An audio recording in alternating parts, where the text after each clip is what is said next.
Mon Auvergne a tant vécu,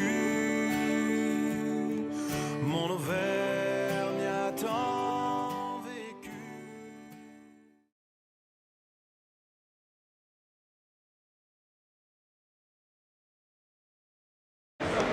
Bonjour, à la librairie Noracine d'Auvergne, nous avons accueilli Raymond Louis Morge qui nous a présenté son nouveau livre « Ainsi Michelin s'ouvrit les portes de l'Amérique ». Raymond Louis Morge, bonjour. Bonjour Sébastien. Vous êtes à la librairie Noracine d'Auvergne pour dédicacer votre livre « Ainsi Michelin s'ouvrit les portes de l'Amérique ». C'est tout à fait ça. Est-ce que Voilà. vous pouvez commencer par nous en parler? Oh, bien sûr, avec grand plaisir. Dans ce livre illustre 10 années, ce sont les années 60, au cours desquelles François Michelin a évolué dans le fait d'installer des usines en Amérique du Nord.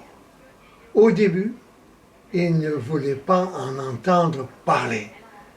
Et au bout de 10 ans, après avoir fréquenté un nombre de personnes qui sont arrivées à le convaincre petit à petit, et suite également à des voyages organisés aux États-Unis, il a compris que c'était un pays avec un potentiel énorme et qu'il fallait bien un jour ou l'autre installer des usines aux États-Unis.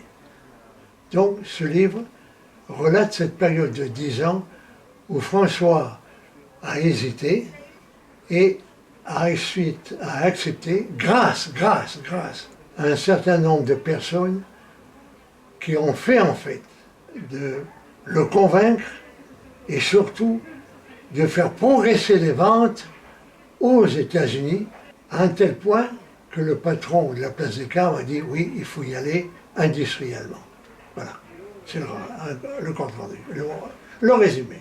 C'est donc une période charnière pour l'entreprise Michelin qui a commencé à s'exporter à l'international. Quelle est la raison pour laquelle vous avez décidé de traiter ce sujet dans votre livre?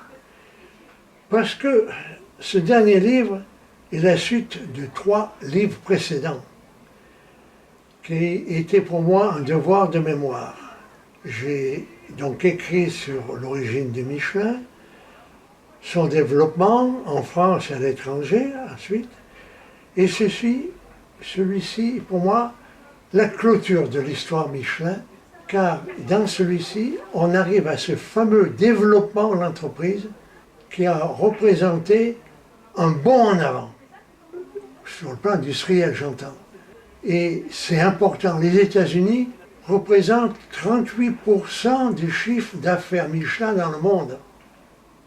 Maintenant, il y a 11 usines aux États-Unis, avec 8000 personnes. C'est ce bond vers l'avant en profitant des 30 glorieuses, de ce marché-là, en plein développement dans le monde. Et Michelin s'y est mis, mais après beaucoup d'hésitation. Quelle est la raison pour laquelle vous avez dédié 3 ouvrages à l'entreprise Michelin? Dédié à l'entreprise Michelin, ce n'est pas tout à fait ça. J'ai écrit 3 livres, plus le 4e, aujourd'hui, dont on parle aujourd'hui, parce que c'était un devoir de mémoire. Car dans ma famille, nous avons été 5 membres sur 3 générations à faire carrière dans cette entreprise. J'ai vécu dans les cités Michelin, je suis allé dans les écoles Michelin, et je voulais donc relater ce qu'était à ce moment-là la vie dans les cités ouvrières et la solidarité pendant l'occupation. Moi, je l'ai vécu. Quand les Allemands sont arrivés, je peux vous assurer, j'étais petit, mais les choses que j'ai vécues par la suite, jusqu'en 1944, sont dans ma mémoire. Et donc, je voulais être un reporter, si vous voulez, mais ensuite un témoin de ce que Michelin, l'entreprise Michelin, a fait dans ce domaine sur le plan social pour s'occuper du personnel, les familles, les enfants. C'est donc le dernier livre que vous avez consacré à Michelin. Quels sont vos projets par la suite? En ce qui concerne l'écriture, j'ai un roman un roman qui concerne la vie d'un scieur de l'ombre. Savez-vous ce qu'est un scieur de l'ombre? Eh bien, c'est un ouvrier qui travaille dans les bois, qui, après avoir abattu les arbres, les scie en longueur. Ce métier-là a disparu maintenant depuis les années 50 dans nos forêts, dans nos bois. Il y a des scieries pour faire ce travail.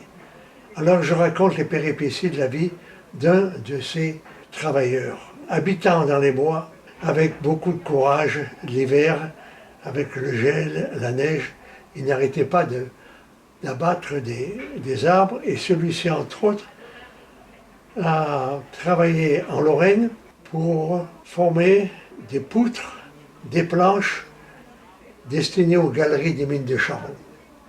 Voilà. Eh bien, merci beaucoup pour vos réponses. Merci pour votre présence à la librairie Nord-Racine d'Auvergne.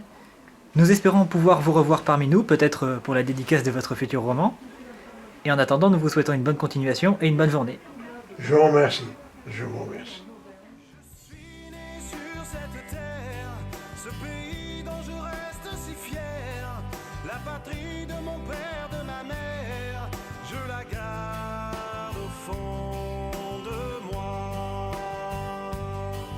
Nous venons de cette terre, cette Auvergne.